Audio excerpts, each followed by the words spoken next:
गया तीर्थ के बारे में गरुड़ पुराण में कहा गया है, गया श्राद्धात् प्रमुच्यन्त पितरो भवसागरात् गदाधरानुग्रहेण ते यान्ति परामा गतिम।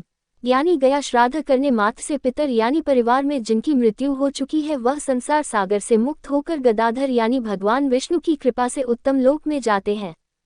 वायु पुराण में बताया गया है कि मीन, मेष, कन्या एवं कुंभ राशि में जब सूर्य होता है उस समय गया में पिंडदान करना बहुत ही उत्तम फलदायी होता है।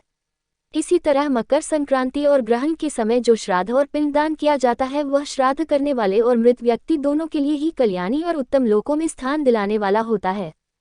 गया तीर्थ के बारे में गरुड़ पुराण ये भी कहता है कि यहाँ पिंडदान करने मात्र से व्यक्ति की 7 पीढ़ी और 100 कुल का उद्धार हो जाता है। गया तीर्थ के महत्व को भगवान राम ने भी स्वीकार किया है।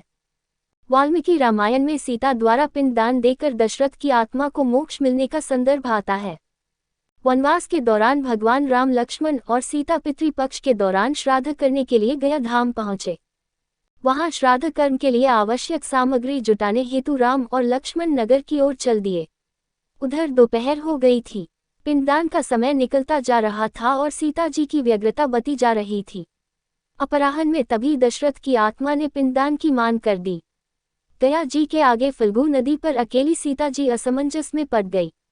उन्होंने फल्गु नदी के साथ वटवृक्ष केतकी के फूल और गाय को साक्षी मानकर बालू का पिंड बनाकर स्वर्गीय राजा दशरथ के निमित्त पिंडदान दे दिया।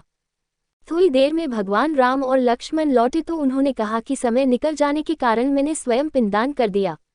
बिना सामग्री के पिंडदान कैसे हो सकता है? इसके लिए राम ने सीता से प्रमाण मांगा।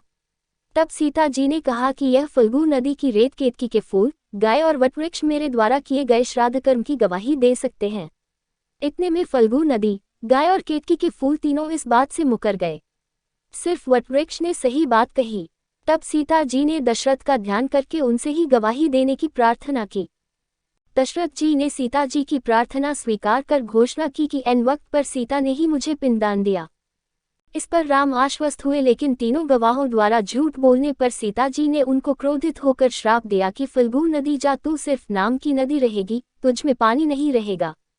इस कारण फल्गु नदी आज भी गया में सूखी रहती है। गाय को श्राप दिया कि तू पूज्य होकर भी लोगों का जूठा खाएगी, और केतकी के फूल को श्राप दिया कि तुझे पूजा में कभी नहीं जाया जाएगा। वटवृक्ष को सीता जी का आशीर्वाद मिला कि उसे लंबी आयु प्राप्त होगी और वह दूसरों को छाया प्रदान करेगा तथा पतिव्रता स्त्री तेरा स्मरण करके अपने पति की दीर्घायु की कामना करेगी। यही कारण है कि गाय को आज भी जूठा खाना पड़ता है। केतकी के फूल को पूजा पाठ में वर्जित रखा गया है और फल्गु नदी के तट पर सीताकुंड में पानी के अभाव में आज भी सिर्फ बालू या रेत से पिंडदान दिया जाता है।